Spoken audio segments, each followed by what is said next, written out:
Hi, and welcome to Serious About Sustainability, the podcast series brought to you by Mitsubishi Electric's Ecodan, air source heat pump. I'm Russell Dean from Ecodan, and our show today is called Supporting Social Housing for Net Zero. My guests are George Clarke, architect and Ecodan ambassador, and James Mealing, ex-director at Blueflame. Welcome to you both.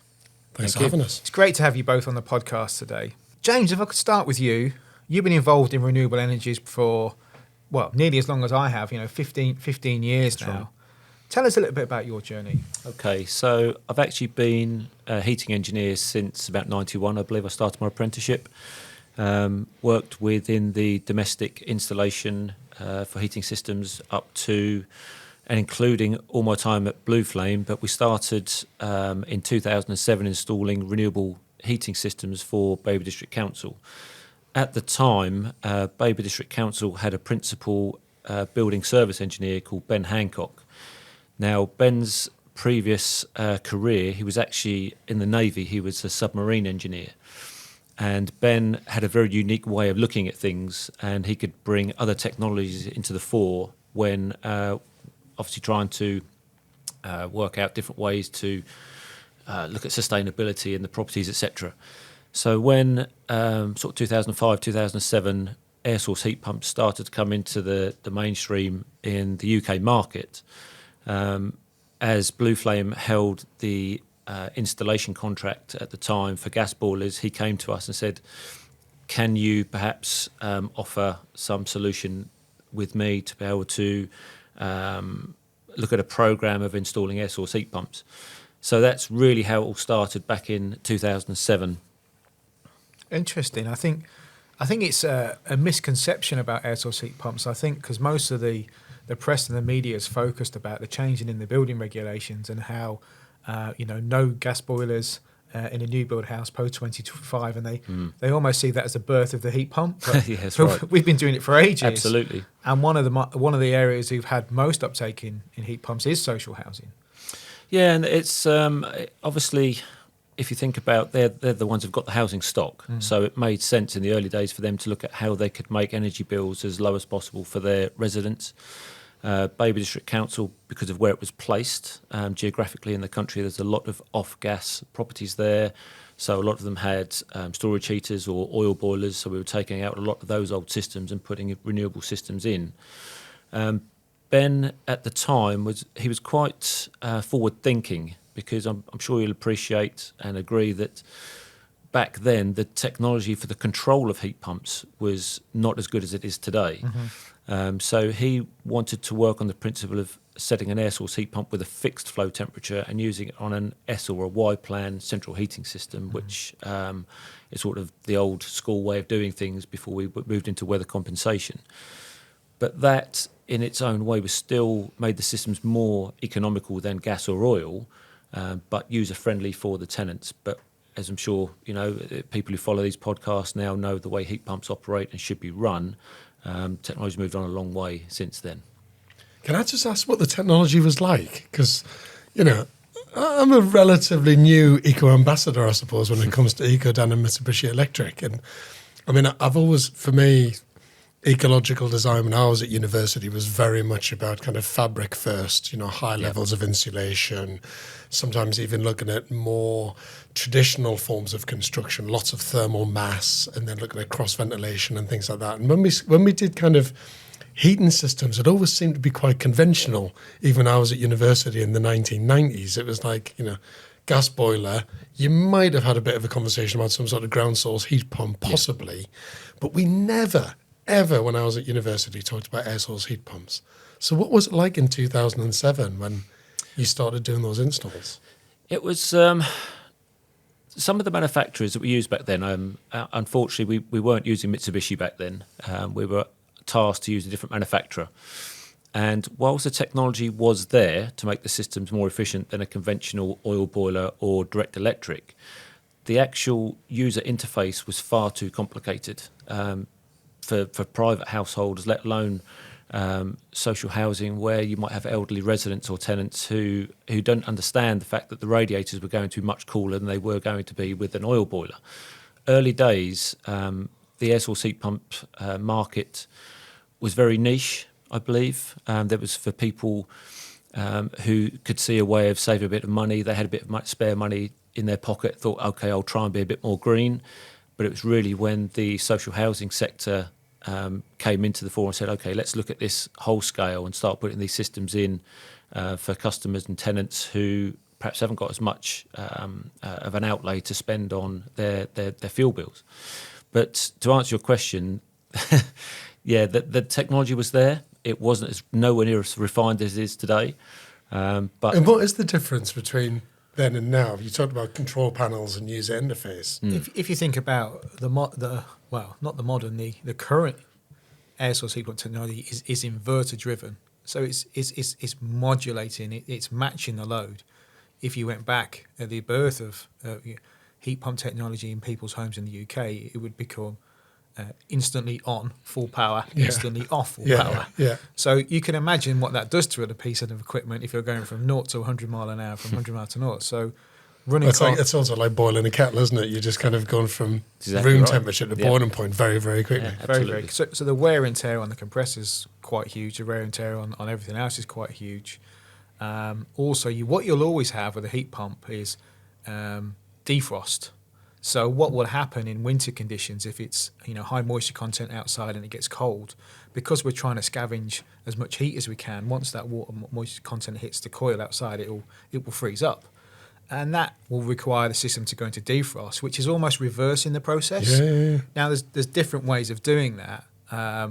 But what you would have historically is that unit could turn into a block of ice very, very quickly, and it hasn't got those subtleties and controls to spot that and to preempt that defrost.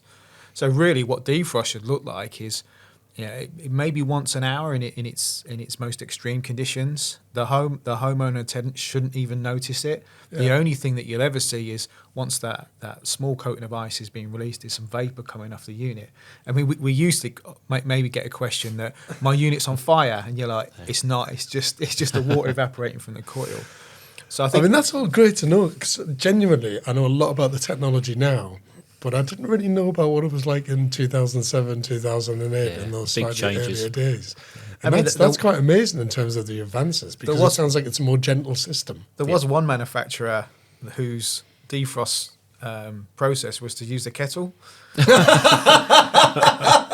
So you heated the water up and poured the water in the kettle. So that's very eco. Well, I didn't come across that manufacturer, thankfully. That is nuts. But do you know what, honestly, that is really, really good to know, because I didn't know that. And those advances in the innovation seem to make it a much more balanced system and a more efficient system and a more user-friendly system. It was our biggest learning curve, because I think as a manufacturer of technology, or as a group of engineers, you wanted to make the best technology, the best box you can, let's just argue.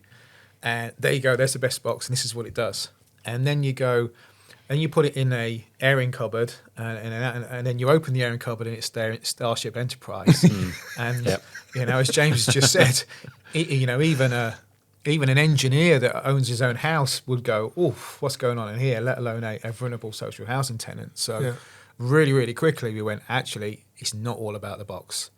The box has to be the best we can make it. It's about the interface. Absolutely. And the controls have to be so simple that everyone can benefit from it. And I have to say, the control panel on mine is effortless, really. Yeah, I mean, it's so easy. It's be. unbelievable. It's just a tiny little panel that big, and it's even easier than operating a kind of old school thermostat for me. It's so straightforward. Well, if the system's been designed and installed properly, really that temperature up and down buttons on the Ecodan controller should be all you need. If people are using the systems, they're leaving them on 24 hours a day and just reducing the temperature overnight by a few degrees, let the thermal mass of the house take the load, as it were. So the Ecodan, all it's got to do is just replace the energy as it's used, or goes through the well-insulated house, so very slowly. It's as efficient as it can be and the most user-friendly it can be. Yeah, and without trying to sound like I'm being a salesman for Ecodan products, because my house is pretty well insulated, and I've got triple glazing in there. Right. It's hardly on at all. Yeah. It's hardly on and that's at how all. it should be. It's perfect. Yeah.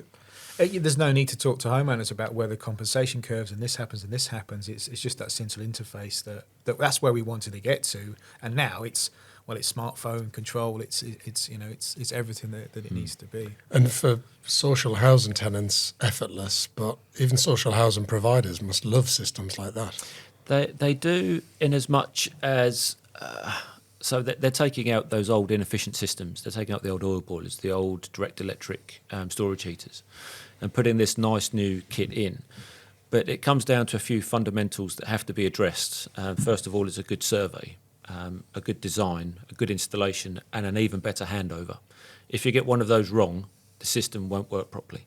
It's really important to do that handover very well with the tenant, to set it up how they're going to use it, how they can get the most out of it, give them a bit of education on tariffs that are out there. Obviously, at the moment, we all know we're all in the same boat with tariffs, so it's just a matter of finding the best one they can. But it's explaining about the fact that the radiators do get cooler as it gets warmer outside. They get warmer as it gets colder outside. And if you don't explain that to them, the amount of calls that come through the call centre for, oh, my radiators aren't hot, and that is just a waste of time for us to go out again and again and again. So it's that handover and really talking to the tenants about how they get the most out of the system is a fundamental. I suppose it's educating them about how the system works. Absolutely. Because they're so used to just having a gas-fired boiler, oil-fired boiler, whatever it might be, and you just go, right, crank it up. Yeah. Normally 21 degrees. I don't know why 21 degrees. It seems to be the one that everyone seems to use, 20 degrees. Cranks up, and then when it goes off, it's because they've decided to turn it off. Yeah, and there's no sense in doing that. With a gas boiler or an oil boiler where you're set the thermostat, as you quite rightly say, 21 degrees, they might say, I'll have it on for an hour in the morning and I'll have it on for an hour in the evening. And you find that it's people who are in fuel poverty who run it like that, or even perhaps less. But when you try and put it across to tenants, because we're obviously talking about social housing here, that actually it's cheaper to leave the system on, and you try and explain to them why, and you give the analogy of, it's like driving a car around the M25. The cheapest way to do that is in one go without stopping. Well, the cheapest way to heat your house for a day is to heat it once and don't let it cool down. Yeah. And trying to instill that in people and actually try and get them to buy into it is problematic. Well, it's the boiler and the kettle analogy again. It is. And it also reminds me a little bit of when we first did underfloor heating installations for people. And it's actually better to have the underfloor heating on at a very low temperature for longer, because the water's not going freezing cold and then going super hot again. It's more of a balanced, more sensitive approach where you'd say actually put it on all day at 17, 18 rather than full blast at 22. Absolutely right. It's keeping that thermal mass warm. Once it's warm, there's very little energy to keep it there. Yeah. And that's the key, isn't it? To get the benefits of the technology. Absolutely. And I'm mad about social housing. I was brought up in a council estate, and obviously I had my social housing campaign. Have you seen a big shift in social housing providers wanting to adopt clean, green technology like this? That's a very good question.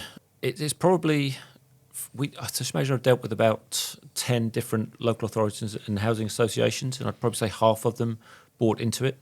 Others dabbled in it, and for whatever reason, they felt that they couldn't go down that road, whether there wasn't the right people within the authority to be able to deal with the process. Because obviously at the time there was the RHI, which was available for a lot of installations. Yeah, renewable heating centre. Absolutely, yeah. And I remember one local authority who would not install an air source heat pump because they thought that if they claimed the RHI, they could be sued by the tenants because it was theirs. Oh, really? Yeah, and even I said, it's yours, it's your technology, it's your kit that you're putting into your stock.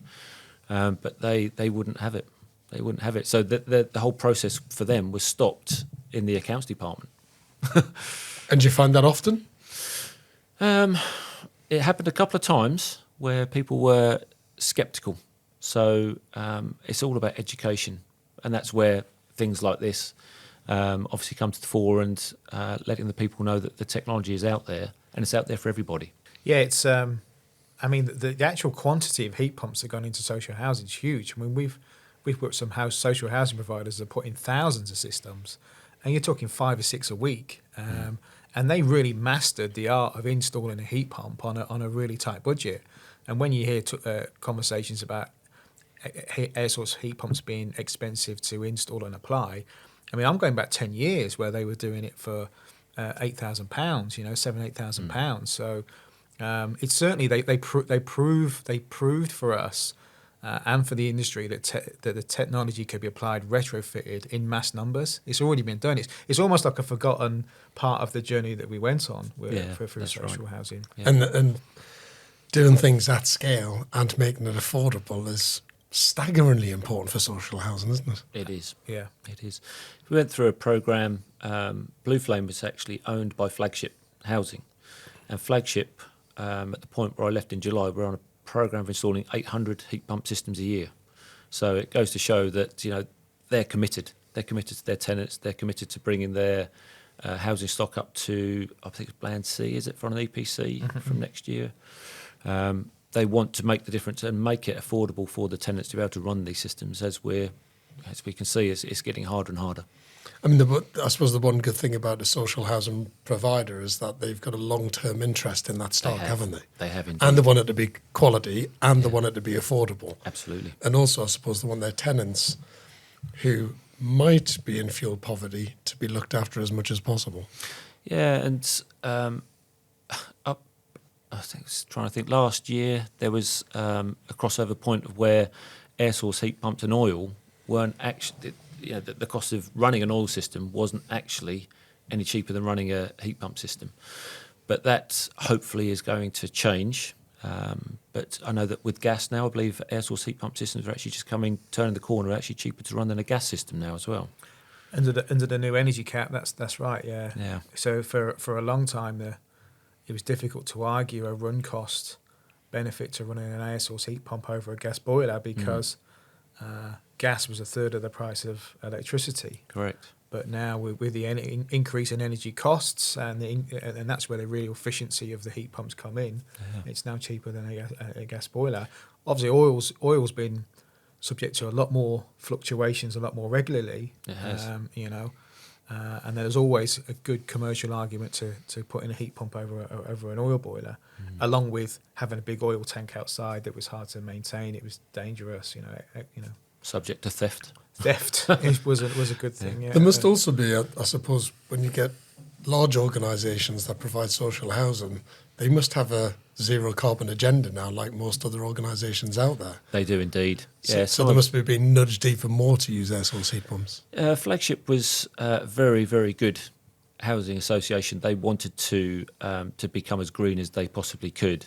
But obviously with net zero on the horizon and companies wanting to be more and more sustainable, everyone, I think, has a legitimate interest in trying to make these houses as energy efficient and as cheap to run as possible. So, in your experience, I mean, we just touched on it slightly, but what were the challenges of applying air source heat pump technologies to that larger rollout for social housing? How did you tackle those challenges? Education is the first thing. There are certain areas geographically where they would want to roll out a program of installing systems. So we would hire out a village hall or something, and you would have the residents, offer out all the residents to come down, have a chat. We actually had the Ecodan van once at a place in Suffolk. And we had had a village hall gathering to talk about air source heat pumps. Absolutely. That's brilliant. Yeah. Well, it's the best way to reach the masses in an area. It's great. If you don't, you talk to one person, and that one person is Chinese whispers. They said the air source heat pump can do this. That's not quite right. We didn't say that, but it can do this. Yeah. If you have everybody together and you invite all of the local communities, so for local authorities or a housing association, say, okay, we're going to be here on this date. These are the leaflets we'll have. Please come along. Ask any questions you like. You find that some people sit there in the corner, they won't ask any questions. And you'll always find there's be one spokesperson who will set up the PA system, and you've got to stand there and answer the questions. But that's fine. It's all about education. So that's how we would try and cover that for the masses. For the most. I love that. Yeah. Village hall visits for air source heat pump education. Absolutely. I think that's the Ecodan van referring to is products in a van that we would drive around to show people. It is.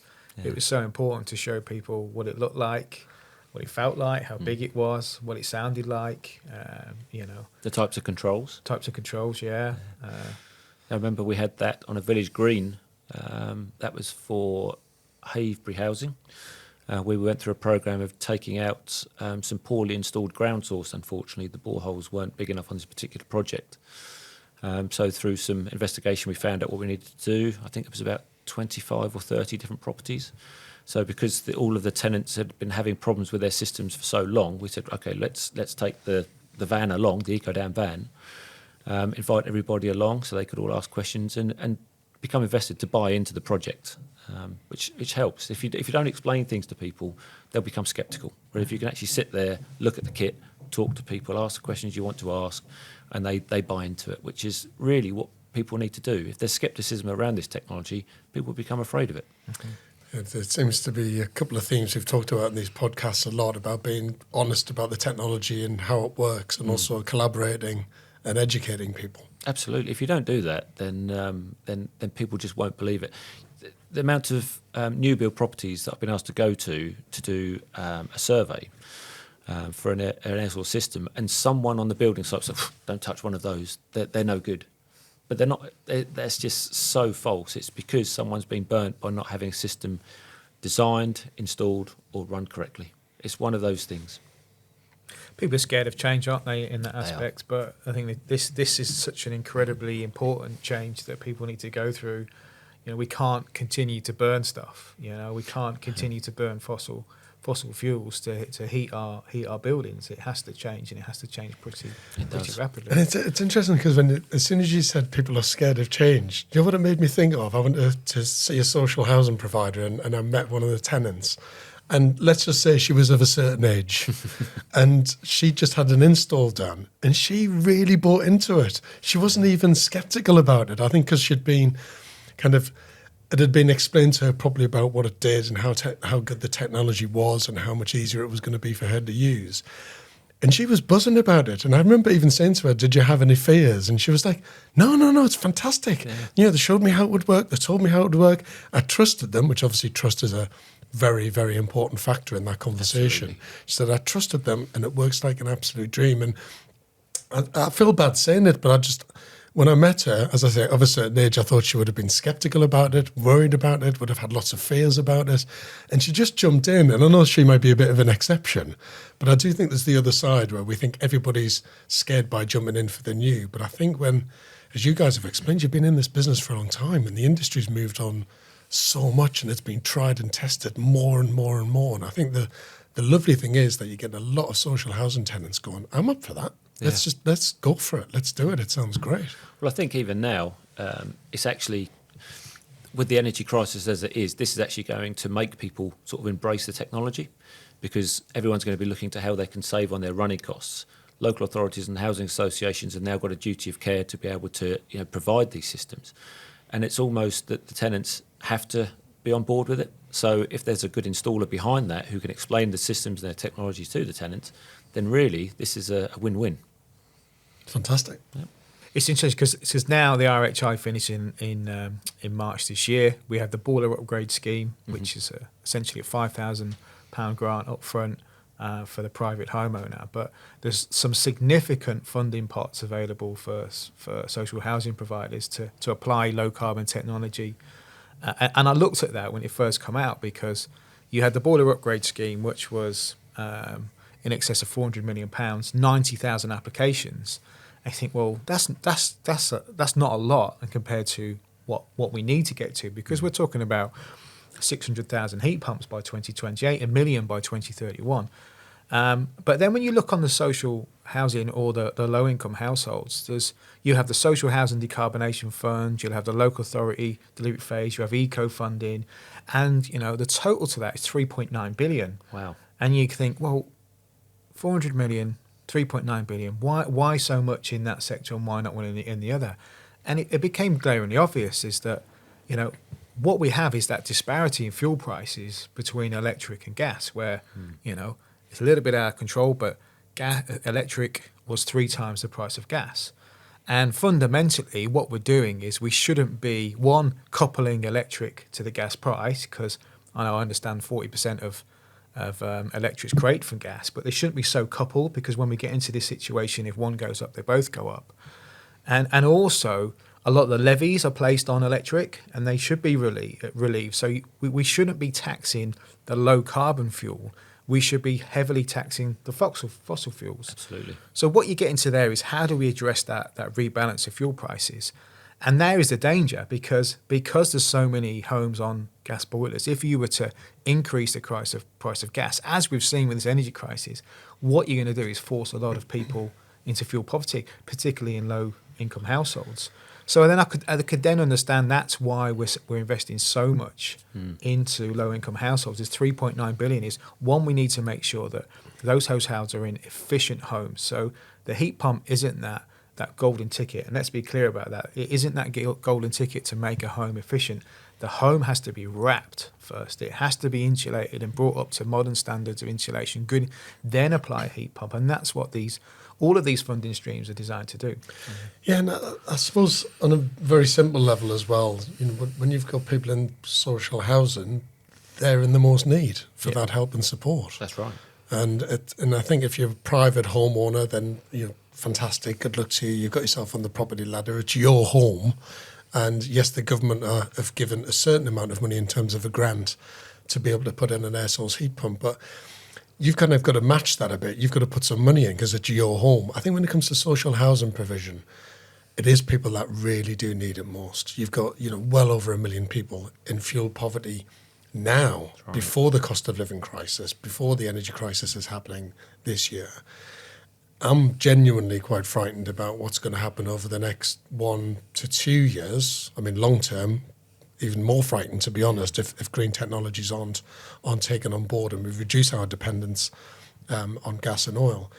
But the next couple of years, I think, are going to be really, really difficult, really tough. And I think any help and support that social housing providers can get from government to be able to improve their stock for the long term, it's not a short-term fix, this is a long-term investment, and giving them the incentive of upgrading insulation standards and glazing systems and things like that to say, look, you have to do these things, and then you can access this money to use air source heat pumps as well, which is, for me, very important, but for them, you could argue it's the cherry on top. They've got to do those other fabric first things first before they adopt that technology. And in some ways, I think it's great from the government to give that incentive. It's fantastic, really, because I think social housing providers need to take that long-term view. They've got a lot of stock. Some of them are huge. That's right. Very, very big social housing providers with a lot of stock. You think the capital investment that's got to be made in those buildings and those homes to upgrade them to the standard that we now need, it needs that level of it. It's massive. It's absolutely huge. But the other good thing is that they take a long-term approach on any returns in that investment as well. True. Where a lot of other organisations or private homeowners might not necessarily, if I was a social housing provider and I had something like 5 or 6 or 8,000 properties, and I was doing the number crunching on it, you'd be thinking, yes, it needs a lot of investment, but this is something that we have to do as a long-term, safe, secure, and affordable social housing provider. Well, one of the funding streams that Flagship was using was the LAD funding. I think it was LAD 2 was the last one, Local Authority Development Fund. And that covered insulation, an air source heat pump system, and also PV. Yep. So when we're talking about fuel poverty, we're putting PV in with an air source heat pump. As we know, it doesn't cover the complete running cost of a system, nowhere near, but it helps at certain points of the day. And having that technology coupled together in the sort of systems that we're talking about here makes a huge difference.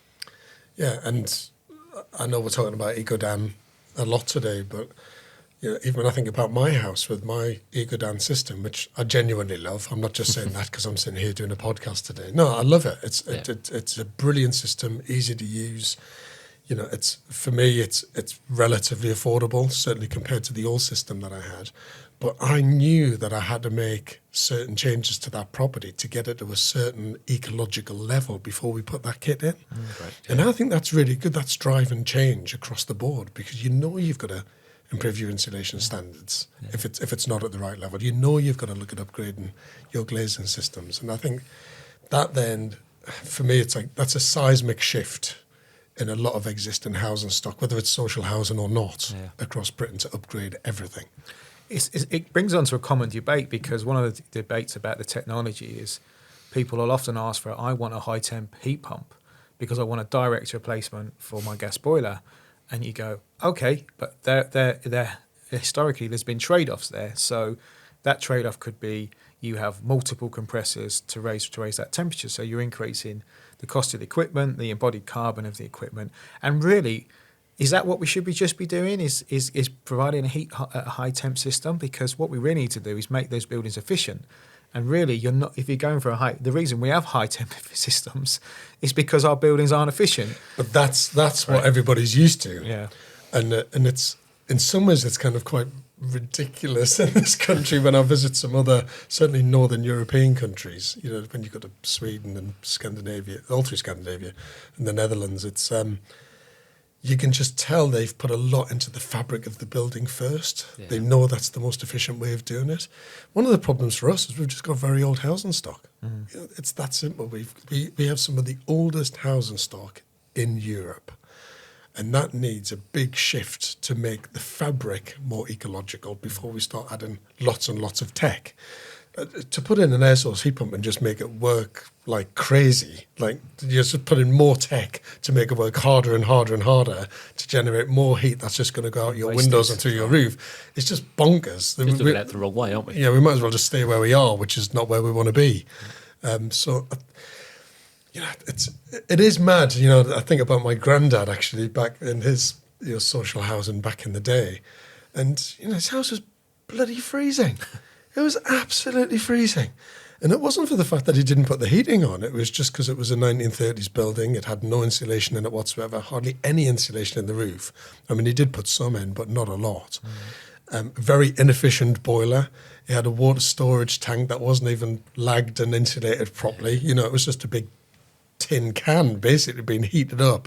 I mean, I should have been hugging that hot water tank rather than anything else in the house because it was the warmest room. Isn't it? I mean, it's mad, isn't it? You would like open the airing cupboard and it would be boiling hot in there, really hot, because you were just heating up the cupboard rather than heating up the house. But that wasn't that long ago. That was back in the times when they thought that energy would never run out. You know, it's there's something the next generation can worry about that. Whereas now we've actually moved on and we know that energy is going to be a problem in the future. There's not that much gas left, so we now need to look at the insulation on the properties, the double glazing, the triple glazing, insulating as much as we can in the properties, and then putting in low carbon air source heat pumps that can actually take care of the heating on a low grade. Yeah, and then my granddad went mad because the social housing provider came around and put natural ventilation vents everywhere. So he just covered them up in sellotape and masking tape because he's like, I'm not heating the house up at that level for it to go straight out the vents. And the whole thing was bonkers. It was probably one of the most inefficient heating systems in terms of everything. The insulation was terrible, single glazing. The boiler was inefficient. The tanks weren't lagged properly. I mean, it was ridiculous, to be honest with you. And that wasn't unusual. When I looked across the estate, there was a lot of people living in similar properties in similar ways. Mm. And you think of where we were then and where we are now and where the mentality of social housing providers are, it's completely different. Mm. Thank God. It's interesting when you look back at the start of our journey with heat pumps for residential, is that most of the lead engineering was done from our factories in Japan. It's now in Europe and certainly in our factories in Scotland. But trying to explain to a Japanese engineer what an airing cupboard was, and well, it just leaks out, and that's how you dry stuff. To an engineer, it was like, why would you let the heat leak out? But I think it comes back to some really simple things that we've talked about a lot here at Mitsubishi Electric. Is you just don't want things to be inefficient, and you don't want to be wasteful. That just doesn't make any sense. And you're absolutely right, James, because everybody thought that cheap energy was going to just run forever and ever and ever, and we realise right now that it's not. It's getting very, very expensive. We've got to do things in a different way. And what I think is really exciting about some social housing providers is that they are taking a very innovative approach, a long-term approach. They're looking at the numbers and the funding, the capital costs, the savings that are going to be made long-term. They're also thinking about the comfort of their tenants, which is great. They're a landlord, and they've got a duty to be able to do that, and they're genuinely looking at a duty of care and level of comfort to their tenants, and trying to keep them out of fuel poverty. And I think that's brilliant. They're like a very feel-good factor landlord, if you like, the good ones who are saying we need to do the right thing. And so they're looking at their business model, they're looking at the large numbers of stock. They're looking at their large numbers of tenants, many of whom are paying rent, and they should be. And looking at all of that, saying, let's take a proper, sustainable view. And they've modelled it and costed it, the good ones. Yep. Modelled it, costed it, and really worked out the numbers and thought, this is something that we're going to invest in. And without being really duty bound to do it, a lot of them, as you've already mentioned, have adopted that technology quite early. And I think that's amazing. They didn't have to. No. They weren't obliged to do it. And they've decided to do it because they thought it was the right thing to do, but they've also done the numbers. It's been quite inspirational to watch some of the social housing providers do it at the scale that they did it at the speed they did it, with that piece of courage for that change and dramatically improving thousands of their tenants' lives and energy costs was quite inspiring. It also actually improves the house itself. So as we've probably come across before in the past, when you have an oil boiler or direct electric system, and the tenant only uses it for a couple of hours a day, but they keep the house all locked up, some of the rooms start to grow mould. Whereas with an air source heat pump system and the house is warm all the time, it actually alleviates that problem. So the health of the whole health of the building is better, the air quality is better for the tenants, and it hopefully improves people's health-wise. It's not just their costs. Better levels of comfort. Absolutely. The number of people who in substandard housing who have suffered from all sorts of breathing difficulties and got asthma or even worse, somewhere's been really damp. I've heard of people who've got kind of pneumonia from being in substandard properties at certain times of the year, which is a frightening thought when you think about it. So to bring in a more balanced, more intelligent system that improves the level of comfort and hopefully becomes more affordable is even better, really. It's a win-win. Yeah. So let's for argument's sake, let's say we've had 50% of social housing providers uptake this technology. So what advice would you give to the other 50% who haven't embraced the air source heat pump technology yet, or have had a bad experience, but the time is now back to engage? How could you break that advice down? For the ones that have tried and had a bad experience, don't give up. Find a good installer, speak to Mitsubishi or their preferred manufacturer, and get a recommendation for a good installer. Have a consultation with them, have a good old chat, find out the level of housing stock that they've got, the quality of it, and put a plan together on how they can improve that over a X amount of years plan. Everyone's going to have to embrace this, so they've got to get on board, unfortunately. Fortunately, however you want to look at it, probably unfortunately for them, because someone's got to sit there and actually go through that process. But coming out the other end, when their housing stock is vastly improved, the health of the tenants is improved, the running cost of the system is better. But it would be to find out, to get the information from Mitsubishi, and to actually try. I also think be specific about what you want to get out of this, because what I would see is, even if I was doing my own house, if you was to invite someone and say, can you put a heat pump on my house? Yes, I can. There you go. But be specific about what you're trying to get. You want to get reduced running costs. You want to reduce your own carbon footprint. You want to be future-proofing, and be really specific about why you're doing it, and really specific to everyone who's involved in that project about what our goals are from this project, and you will get there. And I think the danger is we've got to make this change. Let's just make this change and put this technology on. It's not enough, is it? I think you've got to bring everyone along on that journey with you. Unfortunately, within any industry, there are some people, as we know, they like to take shortcuts. With this technology, you can't do that. It's got to be the right process from start to finish. So what you've said there is setting out those clear goals from the start is such a good fundamental point.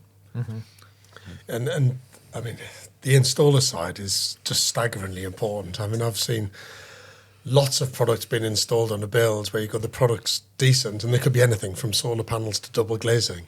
And if it's not installed properly, that's always going to be a problem. And I think that some ways, I think it's a kind of a duty of the industry a bit to convince, because at the end of the day, these are customers and clients. We're trying to sell them a product, if you like. It's for their benefit in the long term. We need to convince them that the installation process is very good. We know that the R&D that Mitsubishi Electric do is fantastic. We know it's tried and tested technology.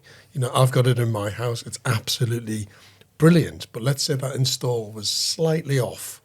I'd be straight on the phone. Thankfully, you guys would still be there. I can call up and you've got all the remote access to the kits and you can do a bit of kind of troubleshooting to see what the problem's going to be. But I do think there's a little bit of nervousness sometimes in the industry about installers, and good installers are very good in the systems. It's like having a great builder, isn't it? A good, trustworthy builder who does a good job and a builder who's not trustworthy and doesn't do a good job. It's just not good for the industry. So I think on every level, I think people need to buy into the process being done to a very professional standard. I think just circling back to the tenants and the technology and that the 50% that haven't uptaken the technology. I think one thing that we learned going back to that opening up the airing cupboard, and it's been Starship Enterprises, we learned what support we had to put in. Again, it wasn't all about the box. It was okay. So we're going to get lots of homeowners call us.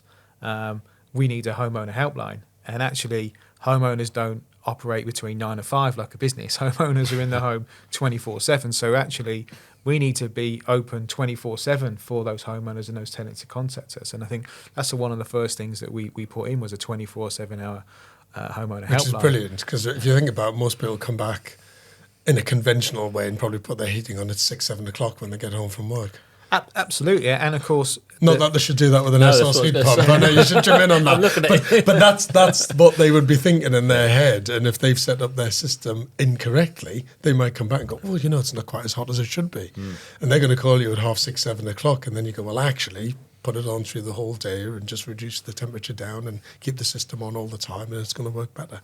But it's always, you were saying actually earlier, like it's nearly always the program there. Conventional older system to be on for an hour in the morning and an hour at the end of the day. That's right. And that mindset is bizarrely, it's still there in a lot of houses across Britain, even with new technology. And what we can do now is we can see that system remotely, so we can see how that system's operating, and we can instantly give feedback and say, this is what's going on with the system, this is what needs tweaking. Which is amazing. Yeah. When you think about it, that's like staggering, isn't it? We kind of take some technology for granted now, but I mean, the iPhone came out in 2007. Yes. That kind of, and that's just at the time you were talking about doing installs of air source heat pumps. And you think how the developments in air source heat pumps has come along in that time, and the developments of smartphones.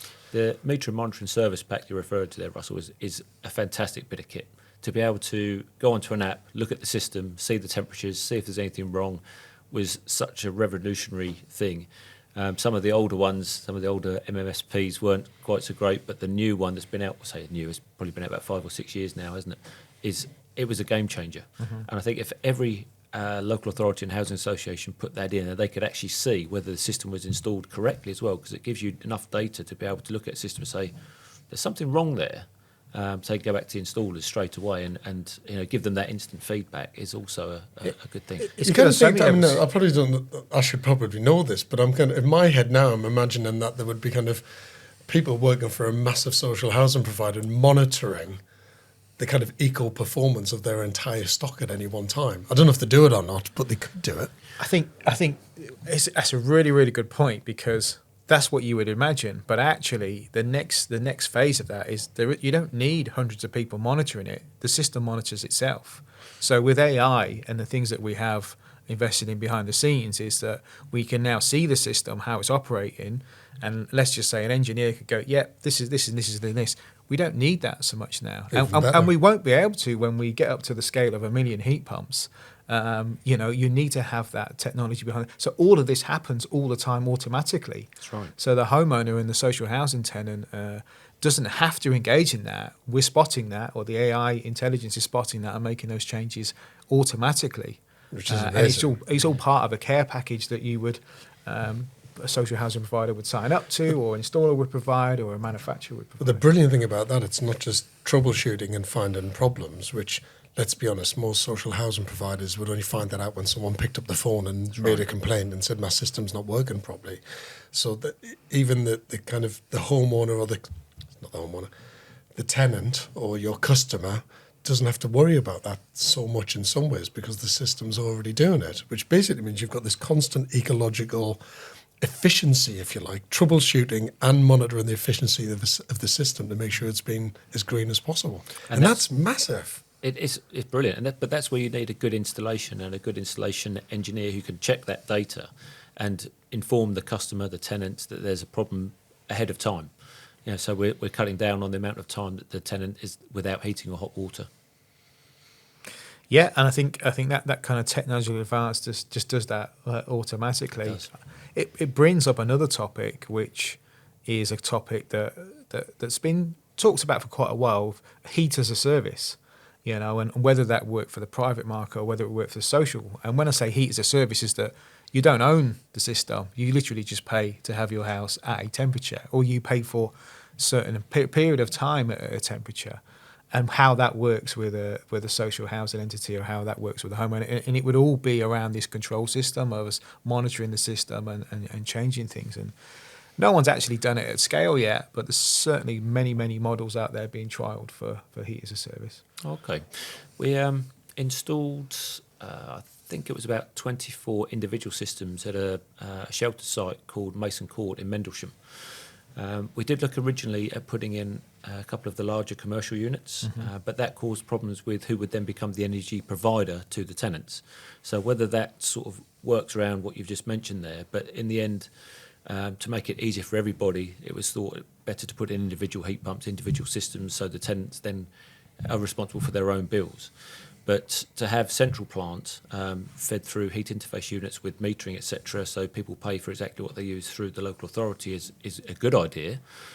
Whether you'll find it will have a group of properties with central corridors and people actually turn their own heating off, leave the front door open into the corridor, and the heat from the corridor goes into their flat. That's exactly what I would do. I've seen that before. I'm from Sunderland, mate. We'll do anything to save a few quid.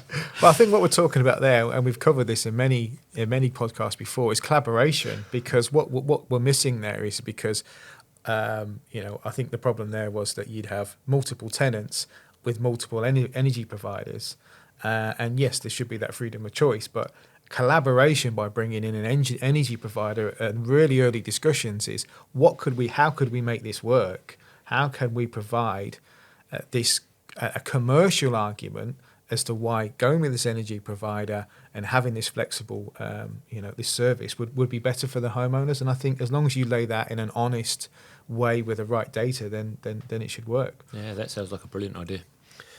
Yeah, I mean, I'm still thinking about the village hall meetings and everybody coming together to talk about this new technology. I think it's really exciting, to be honest with you, because especially when I think about where there's the most village halls, for me, are in rural communities, which tend to be off-grid. And they're the ones that have got the big oil tanks outside, really worried about their high oil costs and energy costs. I think it's really exciting that you've got, whether it's a small social housing community or a big social housing community, coming together to make a seismic shift and raising the performance of their entire stock. So it's a really good provider going, right, it's about good insulation, everything, putting in a decent kitchen, things like that. Now you'll get social housing providers saying, let's pay a little bit more for a better kitchen because we want it to last longer, because that cheap one that we used to put in is only going to last 3-4 years, gets knackered, and we've got to pay for a replacement again. And as we know, the labour costs associated with constantly having to change things within social housing is massive. It is. So you're better off paying the labour once and going for a more quality product that lasts longer and saves money in the long run. And the aspect of the village hall demonstration, I think, that's how we did it in the early days, and driving the van around and showing things. But again, we're talking about huge scale here. We can't have 100 vans going around the country showing people stuff. There's ways and means of doing this really at scale, and what we will have is a AR tool. Essentially, you can walk into a property, you can take pictures of that property, it will show you where the unit will sit, you can move the unit around, you can show the controls, you can even measure with the cylinder fit in there, you can also show them animation about how the water's going from the outdoor unit into the cylinder, into the underfloor heating, and you can really do all that remotely and do it at scale. So people walk away with a really clear understanding about what they're getting, the benefits of it, and how it's going to work. I think that definitely has a place. But I still think there's actually a good argument for actually standing in front of people with the kit and saying, this is it, this is how it works. Being able to look somebody in the eye and say, this should save you this amount of money. If we design this properly, if we install this properly, which we will, this is what you're going to save. What you've just described there is fantastic, and there are some people, probably the newer generation, that subscribe to that, but there is a generation of people who will never see that. There's a generation of people who actually want to look you in the eye and say, what would this do? How would this help me? What is this going to do for my home? I mean, it's about using whatever means is right, I think, for whatever the project is and where it is and the people that you're dealing with. For me, it's just about great communication, whether it's online, whether it's via Zoom, whether it's through some clever technology or meeting up in a village hall. It's kind of whatever it takes, really. I think it goes hand in hand. If an engineer had the ability to demonstrate everything while he or she was in front of a tenant via that tool, then you've got best of both worlds there. So it isn't that we would expect someone to dial in and remotely and see all this, is that we would be standing in front of them but showing them that this is how it is how it looks. This is because not everyone can get to a site to see a unit up and running, so not everyone in the social area and a vulnerable tenant could leave a property. We could do it all for them there. I mean, I'm all up for new technology and Zoom and AI, but there's nothing better than going to the village hall. Come on, cup of tea and a bit of cake, talking about air source heat pumps. Brilliant. It's a great Friday night, that.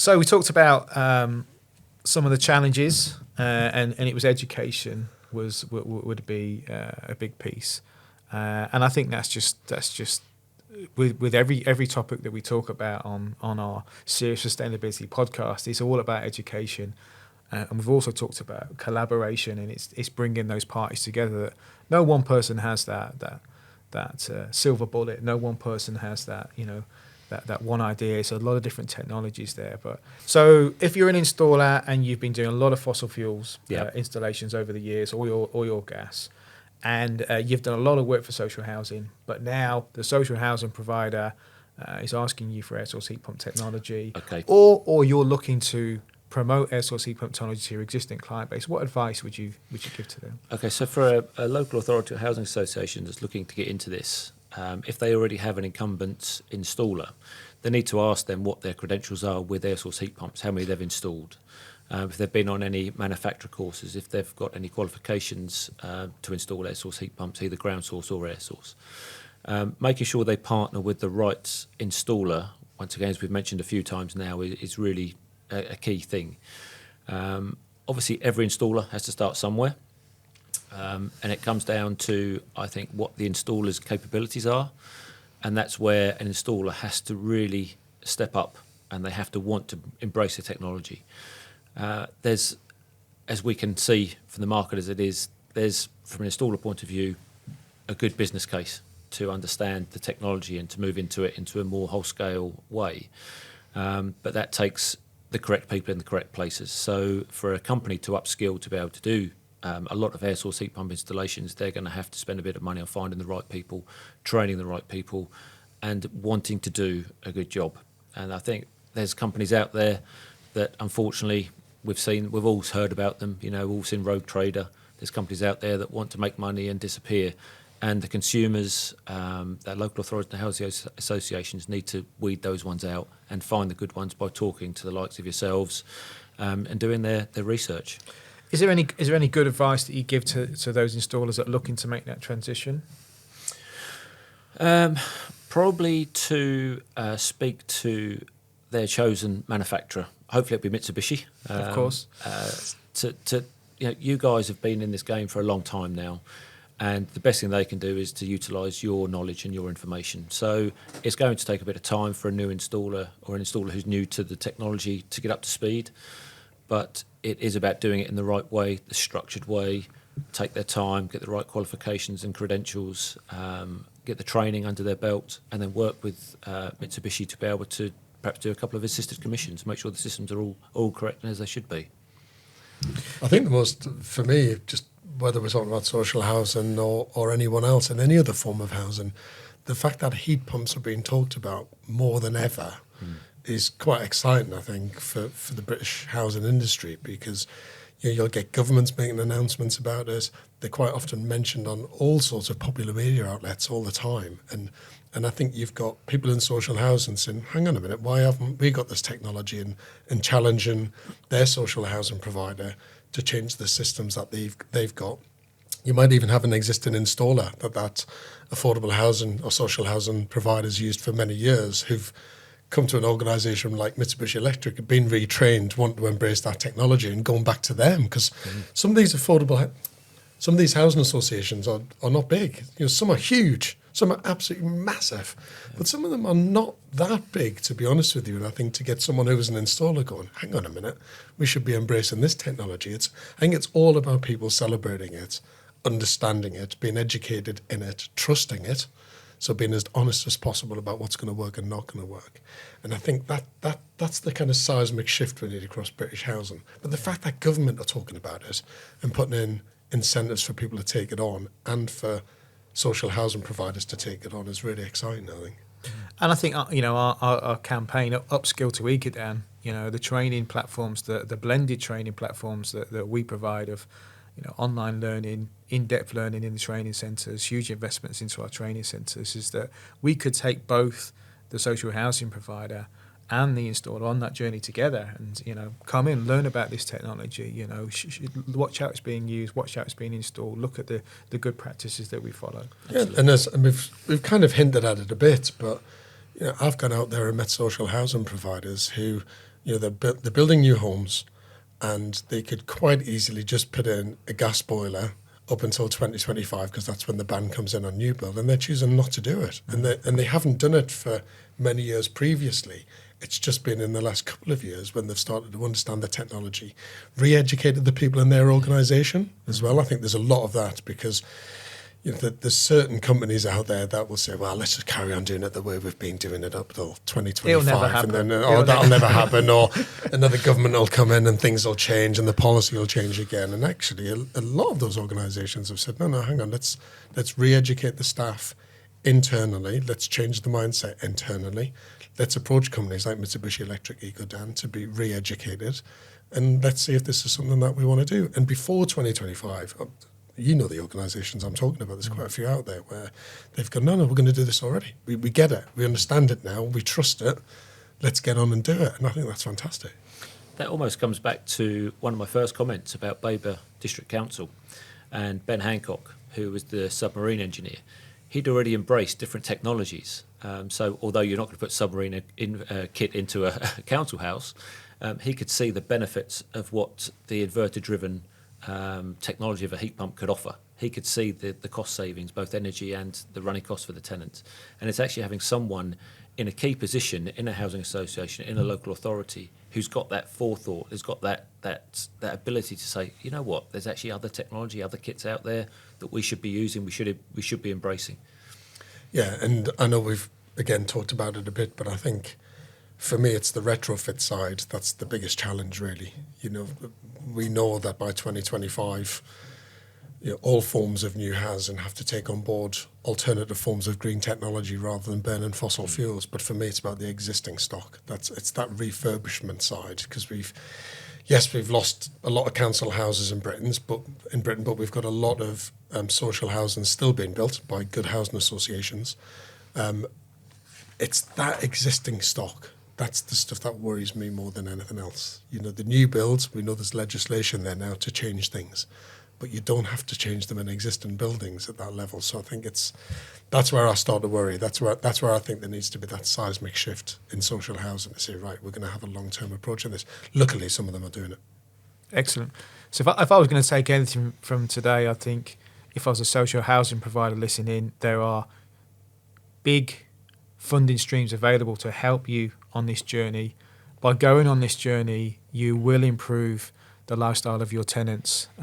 You will help some tenants out of food poverty by embracing this technology. And creating healthier homes, by the way. Absolutely spot on. And creating healthier homes. If you're an installer and you're engaging with social housing providers, come and talk to us, upskill on Ecodan, because we can help you, get you trained up and understand the technology better and feel way more comfortable installing it.